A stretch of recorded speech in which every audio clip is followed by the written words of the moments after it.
At hindi po naman gambalain ang isa pang miyembro ho naman ng isang komite. Ang tawag po dito ay Bicameral Conference Committee, si Senador J.V. Ejercito. Good morning po, Sir J.V. Yes, Manong Ted. Good morning. Magandang umaga po sa ating mga tagapakinig. Magandang umaga, Senator JV. Una, gusto po namin malaman, sino-sino po? Yes po. Sino-sino po itong members ng Bicameral Committee? Yung small committee, Yung I'm small sorry. committee po.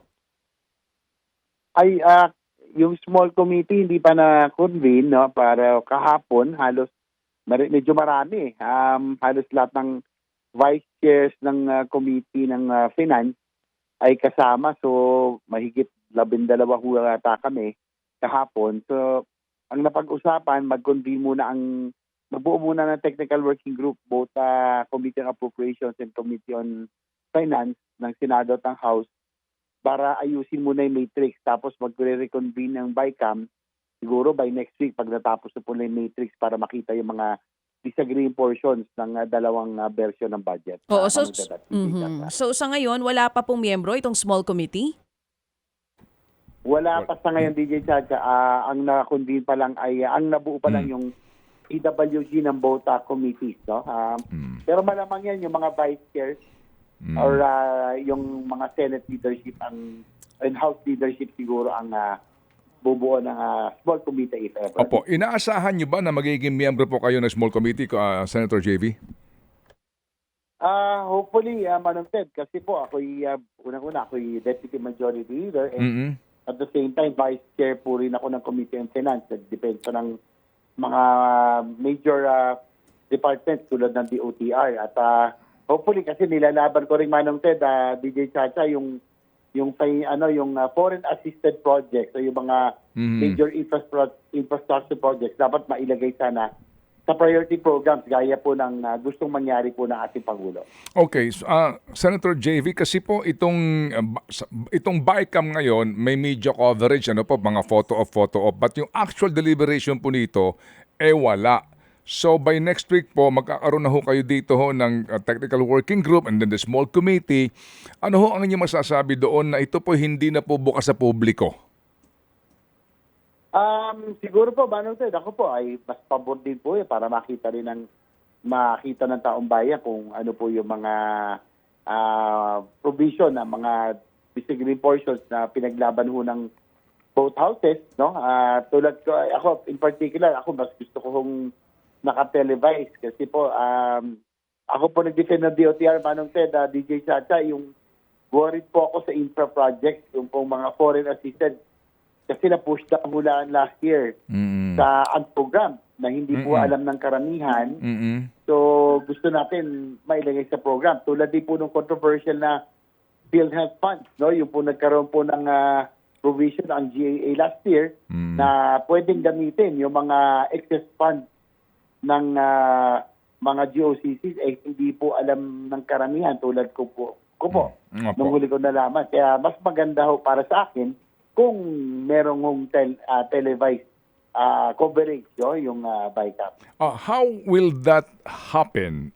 Kung kayo po mismo ang gusto ho ito ang maging proseso, will that be coursed through a motion in the Bicameral Conference Committee? Tapos na mismo yung paghaharap ng dalawang kapulungan ng inyong mga kinatawan, di ba? So ngayon, yung technical working group, paano po yan? Kasi maganda hong pakinggan yan sa Senator JV, ha? And sa iba nga, ang gusto nga, yan po ang mangyayari. Para malaman natin, sino ba ang nagsusulong nito, ano ba ang kanyang argumento, sino ba ang nagsusulong ng ganito, at anong kanyang argumento. Paano po mangyayari yan kung sakasakali?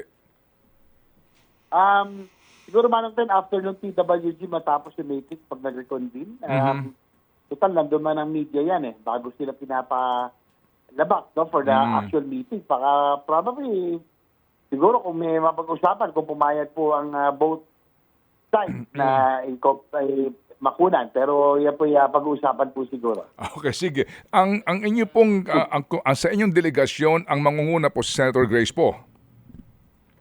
Opo, si Senator Grace po bilang chair ng Committee on Finance. Okay. Sa kabilang banda po naman si Saldico, right? Oo. Okay. Opo.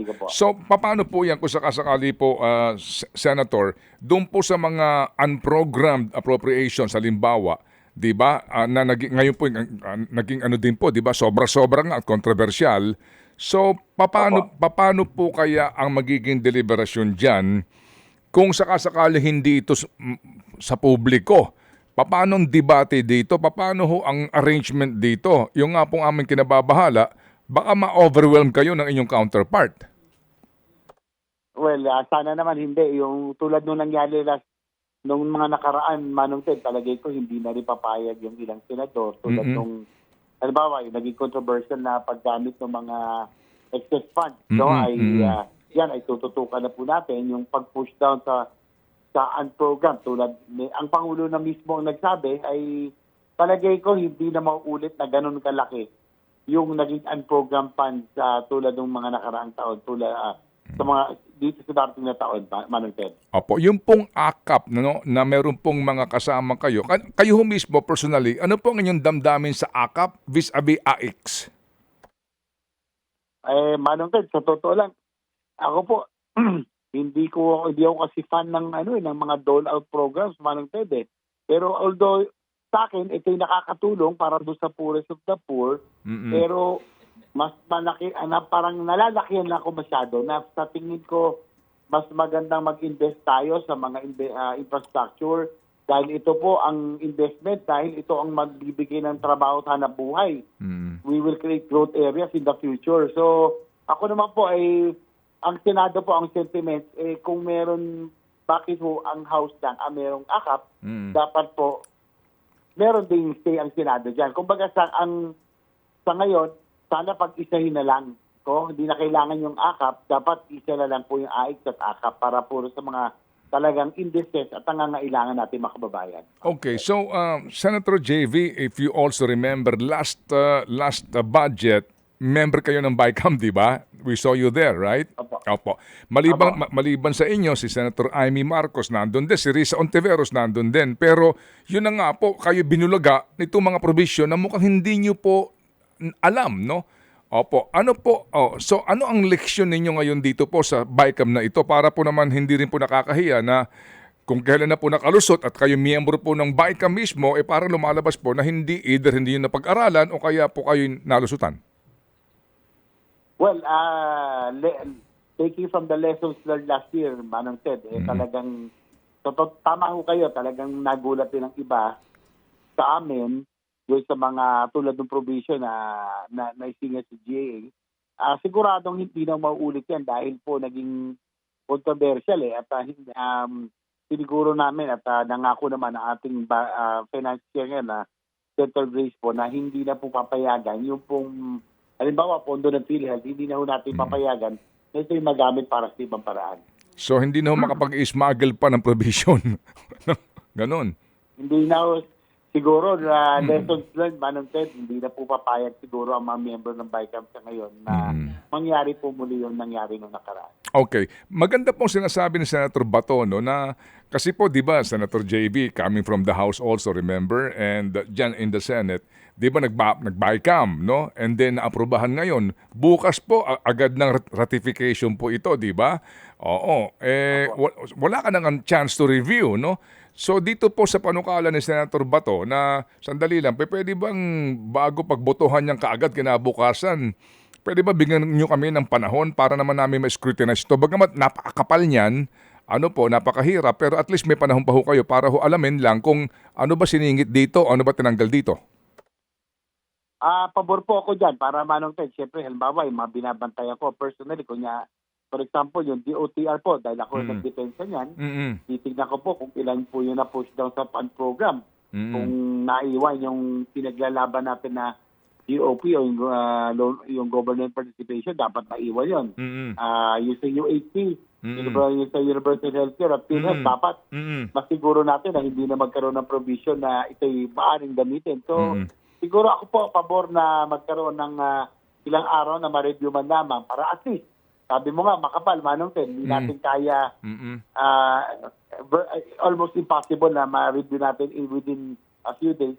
So siguro, pwede naman natin mabasa o mabantayan yung mga specific na concern mo at least ma-review po natin. So ako pabor na magkaroon ng ilang araw para ma-review po natin. Opo. Ano ho, pinakahuling ano ho namin katanungan, Senator JV, pwede ba yung among you dito po sa small committee na ito na mag-usap-usap na pwede bang sabihan nyo na kami, walang lulusot dapat dito, maging transparent kayo sa isa't isa, na ito ang aming ginalaw dito? Because that time, Sani Angara lang po, tsaka si Saldi ko mukhang ang nag-usap eh. Tapos kayo, kagaya ho ninyo, kayo yung mga nagulat na lang eh. Dito ba pwede kayo mag-usapan lalaki? Na sandali lang, pwede bang, kung ano ang gusto nyong isingit dito, sabihan nyo kami? Pwede bang ganon? Sa tingin ko ngayon po, sabi ko, Manong ayaw na natin, napaso na tayo nung nakaraan, no, na hindi na siguro mauulit yung may bulaga o yung biglaan tayo magugulat, no? Kasi po, bilang pagrespeto sa mga miyembro ng BICAM members, at least alam po, no, ng mga miyembro kung ano po yung mga nagalaw o yung mga may naisingit kung sakasakali. So, palagay ko naman with Senator Grace po right now ay very fair naman po siya so far. Kaya nga, halos hindi na nagkaroon ng debate, Manong Ted, nung deliberation, nung kanyang sponsor, kasi lahat ng amendment sa amin pong hitiling, halos dapat naman accommodate po niya. So, very fair naman po Senator Grace po. And under Senator Cisco, palagay ko naman magiging transparent po. Okay, sir. Sige. Kami po'y sasandal, Senator JV, ha? Dito po sa inyong mga sinasabing ito dahil kailangan po namin ng tulad nyo, no, na ngayon, magbabantay dito na sa ganun po, hindi tayo pare-pareho nagugulat na pati po pondo ng PhilHealth, pakikialaman nila. Ay, yan po, Manong Ted, sabi ko nga, natuto na tayo, no? Ako, specifically, babantayan ko po yung sa PhilHealth dahil po ako sponsor ng Universal Healthcare Law at yung sa DO, yung mga priority programs, yung mga foreign assisted, talagang ilalaban ko, although mag-isa lang ako, ilalaban ko na mailagay sa program funds at least yung government participation portion para tuloy-tuloy po ang infrastructure projects na hindi ito mabinbin. So ito yung mga titignan at babantay ko. At yung AFP modernization din ay so far naman, Manong Ted, nilaban natin at ni-restore naman ng Senado yung pong kinat ng House, sa House job, 10 billion, i-restore naman po ng Senado. So ito yung mga bagay na nais ko pong bantayan in my capacity, no, Opo. as chair of the vice chair of the Commission on Finance. Opo, sige po. Senator JV, mabuhay po at salamat po sa inyo pong ipinahayag ngayong umagang ito sa aming programa. Thank you po, Senator. Salamat, Manong Ted. Opo, thank you, Senator JV Ejercito.